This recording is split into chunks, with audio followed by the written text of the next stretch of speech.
My wife cheated and left me when I was mourning my parents' passing. Now she is running back to me after finding out I'm inheriting $15 million. I, 27 am in the middle of a fight with my soon-to-be ex-wife, Amara, who had an extramarital affair a couple of months ago. Amara and I had been married for 2 years and we'd been together for almost 3 years before that. She and I had planned on beginning to try for a baby just 8 months into our marriage because we'd already been living together for 4 years at that point and we really wanted to start a family together, so it just felt right. Unfortunately, even after months and months of trying, my little swimmers were having trouble reaching the egg, so we had to get tested. Turns out that both my wife and I have fertility issues, so we had to give up on the idea for the time being. It hit me hard when the test results came back, and I kind of shut down emotionally because I really wanted a baby of my own. Amara, instead of being supportive during that time, distanced herself from me, and we barely even spoke for a couple of months. I was already at my lowest by then, and Amara going further away from me just made it worse. So I thought about reaching out to her and making our marriage work, but before I could do that, she confessed to me that she'd been having an affair with an old friend, and it had been going on for weeks. She'd sought out his help a couple of days after we got back the test results since she used to be good friends back in high school, and he was in town for a conference. They had lunch together, and then that turned into an opportunity for her to cheat on me with him. She told me that she wanted to tell me the truth, but I just seemed so distant and sad that she was afraid of how I'd react, so she just didn't say anything, which was a pretty ridiculous reason. I remember wanting to say a lot of things after she told me, mostly wanting to scream at her, but I couldn't bring myself to do any of it. So, I just broke down on the couch and began to sob like a baby. She didn't even console me or anything, not even a pat on my arm to tell me it's going to be alright. She just sat there like a damn statue and said nothing while I cried for almost an hour. After I finally eased up a little, she told me that she was going to spend the night at her parents' place because she needed a break from everything that was going on. I begged her to stay in spite of what she'd done, but she didn't wait around. She'd already had her bags packed before discussing this with me, and then she just left. As soon as she left, I started crying again and remained in the same spot until midnight. It was pretty much the worst day of my life so far. I was so depressed that I wasn't responding to any calls or texts from anyone, not work and not even people I knew personally. So, a couple of friends and relatives had come to check up on me, but they'd leave when they realized that I wasn't going to open the door for them and let them in. I'd let them know I was still there by yelling out that they needed to leave and that I wasn't going to open the door. So, they'd know I was okay and then leave. I'm grateful for the people who checked up on me honestly, because I don't think I'd be here right now if it wasn't for them. All I did was have the minimum amount of food needed to keep going, watch TV, and then sleep. I was basically a zombie for almost 2 weeks. Then one day, one of my cousins came by and I told her to leave my living room, but she didn't go. Instead, she told me that she had important news to share and she needed to do it in person. I didn't take it seriously and argued with her. So, she finally snapped and told me that she was here to inform me that my father had passed away that morning from a heart attack, and since I never checked my phone, people didn't have any way of letting me know about it. I was already pretty heartbroken from whatever had happened with Amara, and then the news of my dad's demise just broke me even more. After my cousin, who visited me to tell me the news, left, I think I started crying so loudly that the neighbors had to come to my door to make sure I was okay. That evening, I booked myself a flight back home for the funeral, and it was really difficult because I barely knew what I was doing all throughout. I had to be helped by people I barely even knew because I was so lost, but somehow, I got back home safely and made it through the funeral. I was blank and didn't cry at the funeral much, but I'd planned on staying for 2 weeks at home with my mother so she'd have someone to count on. She was devastated at the funeral and didn't leave my side even for a second, but we barely got to speak because of the sheer number of guests and relatives showing up. My dad was a well-known man, he was an attorney and was one of the best in his town. He was also a really good man, and people loved him. Some people had even traveled overseas to pay their last respects, so you guys can imagine what sort of love and respect people had for him. My mother and I were overwhelmed, and for the 2 days after the funeral, we just made small talk. I'm grateful for even that much because just 3 days after the funeral, I lost my mother as well. The medical report said that my mother had passed away due to natural causes, and since she'd passed in her sleep, it had been peaceful for her. But I knew that she'd passed away from a broken heart. Call me crazy, but that's what I really believed. Within days of my father's funeral, we had to organize another funeral for my mother, and this was smaller but hit me even harder than my dad's death because this had happened while I was fast asleep in the next room. I think I pretty much shut my brain off after my mom's passing and was a robot. I flew back home after the funeral and finished off some legal paperwork with the executor of their will, my dad's secretary. There was nothing for me to stay back for anymore, so I came back to my own home and resumed my old routine of eating, watching television, and then going to sleep. My life spiraled out of control after that day because I was so depressed that I could barely bring myself to eat or sleep. I lost my job after 1 week because I hadn't shown up at work for a while and neither had I told anyone anything about my absence, so they had reason to fire me without notice. Besides, it's been ages since I responded to anyone from work, so I should have seen it coming, but it was still a huge blow. This time, hardly anyone came by to check on me because everyone thought that I was staying back at my childhood home, and it was a relief because I didn't want to see anyone and vice versa. So, that was the last 4 months of my life after my parents' passing. I haven't had a job for almost 5 or 6 months and haven't done anything outside of the house for just as long, if not longer. I don't talk to anyone, and it was only recently that I realized that I've been a total mess. I've neglected everything apart from paying the rent and bills on time and doing the absolute bare minimum. I was in this state for almost 1.5 months until one day I decided that I wanted to comb my hair because my head was really heavy, and I wanted to do something about it because it was uncomfortable. I finally looked at myself in the mirror that day and realized that my hair was a rat's nest, my clothes were grimy and dirty, and my face was all sunken and hollow, like I was straight out of some horror movie. I was disgusted by my appearance, but I still tried to brush my hair, and the plastic hairbrush snapped into two because of how tangled my hair had become. It was a small, insignificant thing, but that was a wake-up call for me. I didn't know how that happened, but something just switched in me, and I ended up falling to pieces in front of the mirror once more that day. This time, I was not crying just for the sake of it, but I just wanted to get it all out of my system before I went out to get my life back on track. That day, I got my hair done and had a full-body spa and a classic Thai massage from one of the best salons I could find near me. I still had a ton of money that I'd set aside because I'd been saving when I was trying to get Amara pregnant. I had a well-paying job in the past, so money had never been an issue for me, and I hardly had any massive bills anymore since Amara left. It was just me, and I barely ate or did anything, so I was doing just fine financially. After getting my hair done and pampering myself, I went out on a shopping spree and bought myself a couple of new suits. When I came back home, I realized the state of my house because I hadn't cleaned in ages, so I had to hire a cleaning service to do the job as well. I wasn't embarrassed in the slightest since I knew what I'd been through. I think anyone who'd found out that they were basically infertile, had their wife cheated on them, lost both their parents, and also lost their job in the span of just a couple of weeks would have been gone by now. Once my house was clean and I was finally looking like a human being again, I started looking for therapists who could help me because I realized that I was probably clinically depressed. The shopping spree and spa had helped a little, but it was just temporary. If I wanted to get out of this mess, I needed professional help. And I wasn't ready to go back to the condition I was in for so long. Along with looking for therapists, I also started looking for jobs and made sure to explain my circumstances to my ex-employers in case I needed recommendation letters. To my surprise, my ex-boss ended up inviting me back to work if I was up for it. She said her daughter was an advocate for mental health awareness and she would be disappointed if she didn't at least give me an opportunity to get my life back on track. She also offered to put me in touch with her daughter, who worked with a lot of great mental health professionals, to help make my search for a good therapist easier. I agreed to all of it and am truly and sincerely thankful that she turned out to be such a wonderful woman. I got my job back and started seeing a therapist as soon as I settled on one.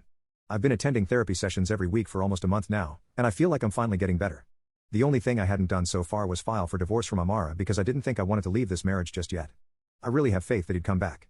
Also, I'd forgotten about the divorce because I was depressed about my life, so I didn't think about it and just waited around like an idiot. Then, about 4 days ago, I received a call from her. Usually, I don't answer calls from anyone, but since it was Amara, I got really excited and answered. I had barely spoken to anyone or even heard my voice, but I was happy to hear from her because I was delusional enough to believe that he was calling to get back together. It had been almost 4 months since she left the house and we last spoke, and in the meantime, a lot had happened. I was finally doing better now, so I hoped that her coming back to me would be the beginning of a fresh start for both of us. She even hinted at it by inviting me to dinner at a restaurant we loved going to when we were together, and I agreed to see her there. I got all dressed up and went out to see her that evening. I even hugged her when I saw him, and she looked happy to see me too, but she didn't ask me any questions and jumped straight into talking about her own life and how fabulous it had been for the last couple of months. She told me that he'd been traveling ever since she left me and had seen a number of beautiful places and met numerous people. She mentioned that her old friend, with whom she'd had the affair, had convinced her to go away for some soul searching. She brought it up casually, but she was speaking about it in the past tense, so I thought maybe it was done with. I even asked her if they were together, and she laughed and said no because he was too busy to commit to a relationship, and she didn't want one just yet. I was relieved, but like an idiot, I didn't even bother to think that just because they weren't together, it didn't mean they didn't still have a thing. The reasons she'd given me were that they were too busy and non-committal to be together, not that they didn't like each other. I was so happy to see her that I missed a lot of the things she was saying and convinced myself that she was back for me and we'd live happily ever after. By the end of the evening, I was shocked when she didn't ask anything about me and didn't apologize for anything. But I still stayed, hoping something would happen. We made a lot of small talk, and after we'd ordered dessert, I finally decided to steer the conversation towards our relationship and ask her how she dealt with our separation. She told me that it had probably been easier for her than for me, and then touched my hand and said she knew I'd lost both parents within days of each other. A couple of my friends had learned about it from my mother's Facebook feed and then told her about it. I was shocked because I thought she hadn't known, and that's why she hadn't brought it up. I thought that's why she hadn't bothered to call me or even visit me. When I realized that she'd known all along, all the warning bells started going off in my head at full volume. She'd known and still hadn't cared enough to come see me and make sure I was okay. Forget about visiting me, she hadn't even tried to contact me to make sure I was fine. That was the first shock. Then she went on talking and told me she was really sad to learn about the demise of my parents because she really liked them, but she was too busy traveling to contact me and figured she'd do it once she was back. I smiled and said nothing because I was trying to process it in my head. Then she told me she'd also wanted to talk to me about something she'd been thinking about for a long time, which was also the reason she'd asked me out to dinner. I thought this was finally where she would ask me to get back together, but instead, he asked if I'd given any thought to what I'd want to keep during the divorce. When I looked confused and asked what she was talking about, she explained that since it had been a long time since we broke up, she thought it was finally time to file for divorce officially so we could move on with our lives. That's when I finally realized this wasn't a dinner date where we would end up getting back together but one where we would officially end our marriage. It was more of a goodbye dinner than anything else, and I, like an absolute idiot, had completely misread the situation. I was already embarrassed, but I was also pretty pissed off because she'd been a total deep bag to me. She hadn't even bothered to check if I was alive for almost 4 months, and now she had the audacity to invite me for dinner like we were buddies. Then she went on and on about how brilliantly life had treated her in these past couple of months. After that, she asked me, after hearing about my parents' passing, if I'd given any thought to the inheritance I'd be left with. She said she wanted to wait a respectable period of time before asking how much we'd inherit from my parents. At that point, I was so incredibly furious that I literally ended up laughing in her face and told her that we weren't going to inherit anything together. Instead, I was going to inherit close to $15 million, and all she was going to get was a divorce. I had already been in talks with my parents' attorney and told her to sell all the property left to me because I had no intention of moving back home. The estimated amount of everything sold, plus the amount my parents had left me, came up to almost $15 million. My dad was rich, and my mother never worked, but she had a huge inheritance from her parents, so that wasn't a surprise. The probate process had to be completed before I got any of it. They'd already left me close to $4.5 million that I'd get as soon as the probate process was done, and then I'd have to wait a couple of weeks before their assets were sold off. They already had a bunch of buyers, so I wouldn't have to wait long. Since Amara had been going on and on about how fabulous her life had been since she'd left me, I thought I'd give her a taste of his own medicine and tell her how wonderful my life was going to be now that I was done with her. We live in a state where inheritance is not considered a joint asset, so she couldn't claim it. Since she'd already admitted to infidelity, she couldn't claim alimony either. I rubbed all of this in her face and told her that her leaving me was probably the best thing that had ever happened to me, since I would hate to have to stay with her even after my life was finally coming back on track. I told her she deserved every bit of misery she was feeling because now I was rich and she wasn't, and it showed on his face. Then I stormed out of the restaurant and drove back home. She hasn't tried to contact me, but my in-laws have. They told me that what I did was disgusting because, first, I wasn't able to give her a child, which drove her to cheat on me, and now I'm not even willing to do the bare minimum and share some of my wealth with a woman who had supported me all along. I hung up on them without any argument because I didn't think I needed to dignify any of it. But her friends and family have been hounding me ever since our dinner date about what I did, and I'm seriously beginning to question if it was the right move to rub it in his face. Maybe I should have just left without bragging about it. Update 1: Hey, I filed for divorce from my wife. It's been 3 weeks since the incident, and her family and friends have taken the bullying to a crazy level.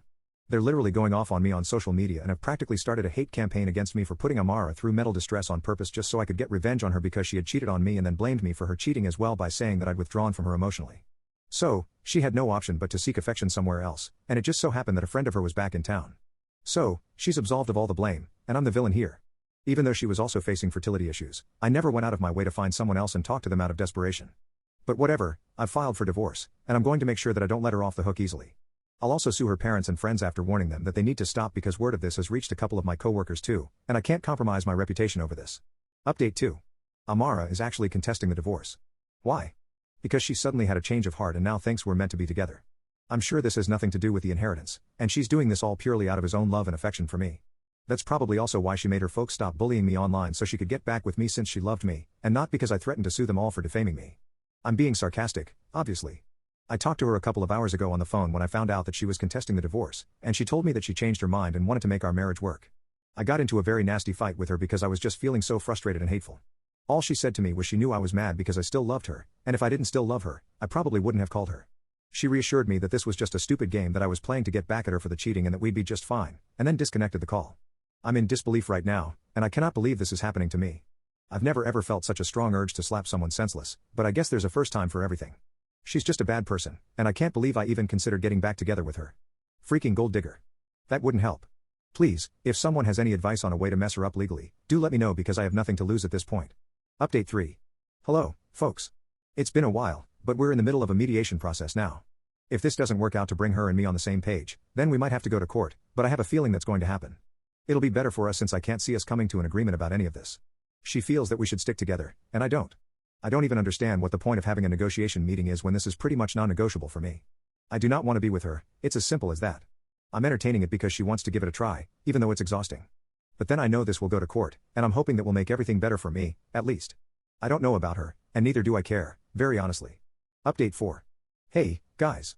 It's almost 2 months since the last update, and well, the case ended up going to court just as I predicted. I'm going to get a divorce all right. It doesn't matter what she wants anymore, and boy was she upset about it. The probate is done too, and I'll recover all the money I spent on my lawyer and even more soon enough. Life's good, so I don't think I'll be coming back here anytime soon. It's been a good ride, but I'm fine now. Thank you for all the love and support, I couldn't have done it without you guys. I mean it.